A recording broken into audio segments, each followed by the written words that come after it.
Okay dear students, তোমাদের সবাইকে ambition academic এবং অ্যাডমিশন কেয়ারে স্বাগতম। আজকে আমাদের ইবিআই কোর্সের ইংলিশ সিম্পল কমপ্লেক্স কম্পাউন্ড টপিকের উপর একটি লাইভ ক্লাস হবে।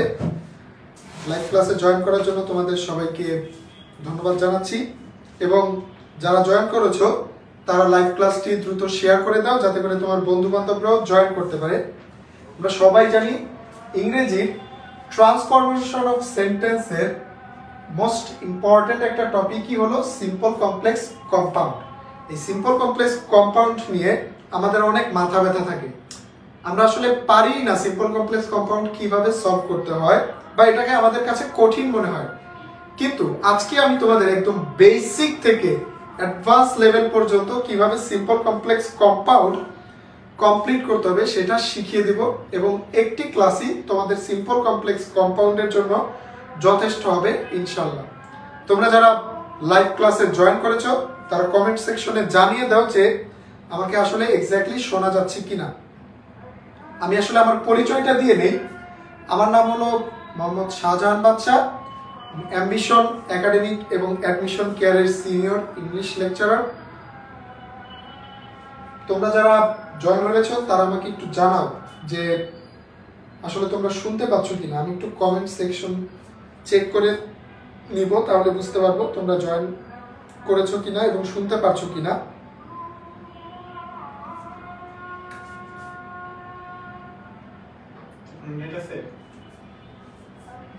অ্যাম্বিশন একাডেমিক এবং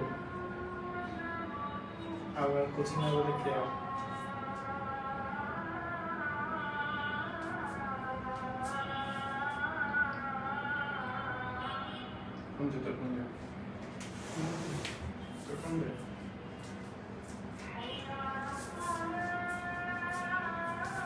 ওকে, তাহলে আমরা এক কাজ করি, শুরু করি। সিম্পল কমপ্লেক্স কম্পাউন্ডকে আমরা কিভাবে সহজ উপায়ে শিখতে পারি একদম বেসিক লেভেল থেকে। Let's start the class.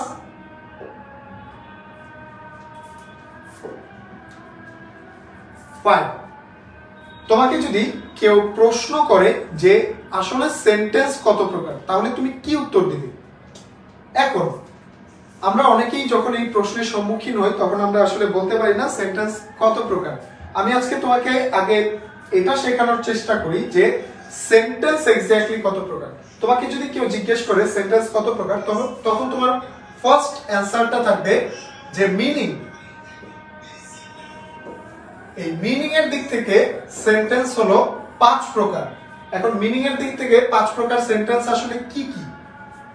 Meaning এর দিক থেকে 5 প্রকার সেন্টেন্স হলো অ্যাসার্টিভ, ইন্টারোগেটিভ, ইম্পারেটিভ, অপটেটিভ এবং এক্সক্লেমেটরি। আশা করি মিনিং এর থেকে যে 5 প্রকার সেন্টেন্স আছে assertive, interrogative, imperative, optative, exclamatory, এটা তোমরা সবাই জানো। আর না জানলে আজকে তো শিখে নিলে। মিনিং বা অর্থের দিক থেকে সেন্টেন্স টোটাল 5 প্রকার: assertive, interrogative, imperative, optative, exclamatory. এখন স্ট্রাকচার বা গঠনের দিক থেকে সেন্টেন্স 3 প্রকার। এই 3 প্রকার কি কি? এই 3 প্রকারই হলো সিম্পল, কমপ্লেক্স এবং কম্পাউন্ড। তাহলে আবারও বলি যে মিনিং এর দিক থেকে সেন্টেন্স 5 প্রকার: অ্যাসার্টিভ, ইন্টারোগেটিভ, ইম্পারেটিভ, অপটেটিভ এবং এক্সক্লেমেটরি। আর স্ট্রাকচার বা গঠনের দিক থেকে সেন্টেন্স 3 প্রকার: সিম্পল, কমপ্লেক্স এবং কম্পাউন্ড। আমরা আজকে আসলে এই স্ট্রাকচার বা গঠনের দিক থেকে যে সেন্টেন্স 3 প্রকার, সিম্পল, কমপ্লেক্স এবং কম্পাউন্ড, সেটাই শেখার চেষ্টা করব খুব ইজি এবং ইন্টারেস্টিং ওয়েতে। চলো তাহলে আমরা আমাদের জার্নি স্টার্ট করি। Let's start the journey. আচ্ছা, স্ট্রাকচার এর দিক থেকে সেন্টেন্স তো 3 প্রকার, সেটা আমরা জানলাম। এখন এই 3 প্রকার সিম্পল, কমপ্লেক্স, কম্পাউন্ড, এগুলো শিখতে হলে আমাদের প্রথমেই শিখতে হবে ফ্রেজ এবং ক্লোজ। কারণ ফ্রেজ এবং ক্লোজ না জানলে আমরা আসলে সিম্পল কমপ্লেক্স কম্পাউন্ডের বেসিকটা বুঝবো না। তাহলে আমাকে ফ্রেজ এবং ক্লোজ জানতে হবে। এখন প্রথমেই আমরা জানার চেষ্টা করি ফ্রেজ কাকে বলে এবং ক্লোজ কাকে বলে, জাস্ট বেসিকটা। ফ্রেজ হলো বাক্যের একটা অংশ, যেই অংশের মধ্যে কতগুলো ওয়ার্ড থাকবে কিন্তু কোনো সাবজেক্ট কিংবা কোনো ফাইনাইট ভার্ব থাকবে না। তার মানে ফ্রেজ হলো কতগুলো ওয়ার্ডের সমষ্টি যেখানে no subject no finite verb.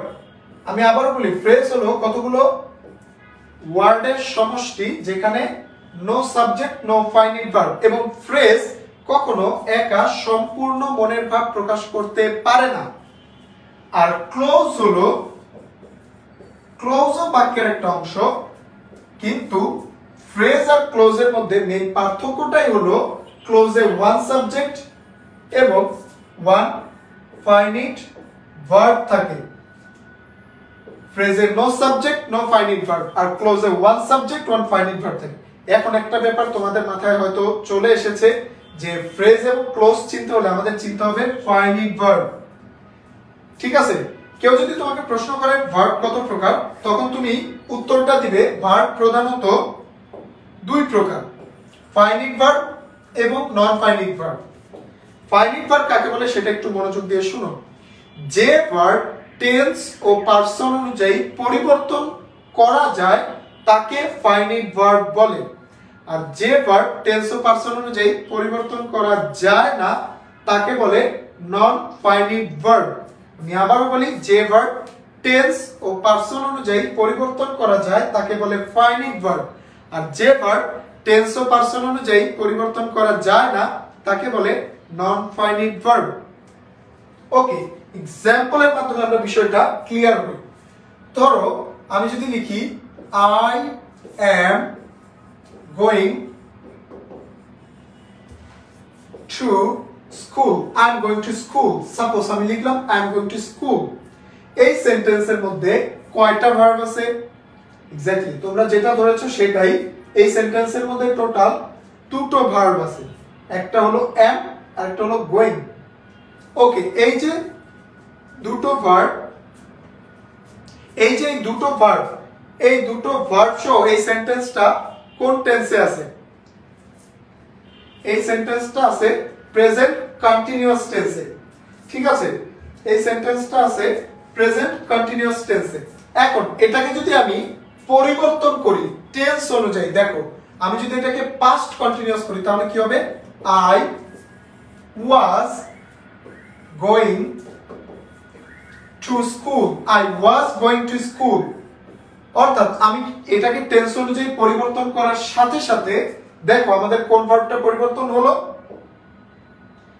আমাদের এই যে অ্যাম, এই ভার্বটা পরিবর্তিত হয়েছে। এক্স্যাক্টলি, তাহলে আমরা কি জানি? টেন্স অনুযায়ী যে ভার্ব পরিবর্তিত হয় সেটা ফাইনাইট ভার্ব। দ্যাট মিন্স এই অ্যাম হলো এখানে ফাইনাইট ভার্ব। আর এই যে গোয়িং দেখতে পাচ্ছি আমরা, খুব ভালো করে লক্ষ্য করো তো এই গোয়িং এর কি কোনো পরিবর্তন হয়েছে? অ্যাবসলিউটলি নট, এই গোয়িং এর কোনো পরিবর্তনই হয়নি। তার মানে এই ভার্বটা হলো নন ফাইনাইট ভার্ব।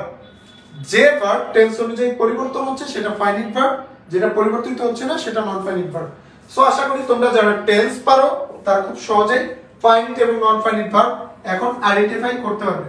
এখন তাহলে আমরা জানলাম ফ্রেজে একটা সাবজেক্ট, ফ্রেজে no subject no finite verb, আর ক্লোজে একটা সাবজেক্ট এবং একটা ফাইনাইট ভার্ব থাকে।